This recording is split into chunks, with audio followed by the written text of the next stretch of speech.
अस्सलाम वालेकुम। और तुम अपने अल्लाह की मोहब्बत से मायूस हो। तुम्हें पता है अल्लाह तो अपने बंदे को चुभने वाले एक कांटे से मिलने वाली तकलीफ़ें भी उसको अकेला नहीं छोड़ता, बल्कि उसके बदले उसके कुछ गुनाह माफ़ कर देता है।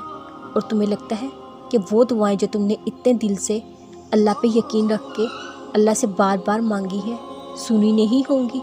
वो सब सुनता है, सब देखता है। अल्लाह ने तुम्हारी सब दुआएं सुनी हैं, तुम्हारी आंखों से बहते आंसू सब देखे हैं, तुम्हारे दुखते दिल से भी वाकिफ़ है अल्लाह। वो अलमुजीब है।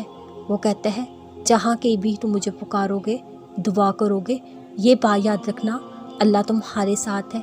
वो तुम्हारी हर पुकार, हर दुआ सुनेगा, तुम्हारी हर दुआ का जवाब भी देगा। किसी पुकार को रद्द नहीं करेगा, जवाब देगा हर दुआ का।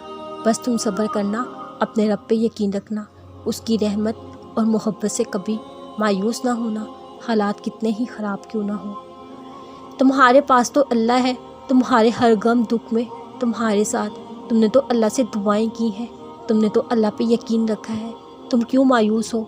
जो अल्लाह से यकीन से दुआ करते हैं वो इस बात की परवाह नहीं करते उनके साथ क्या मामला होगा, क्योंकि वो जानते हैं अल्लाह जो करेगा उनके लिए बेहतरीन करेगा।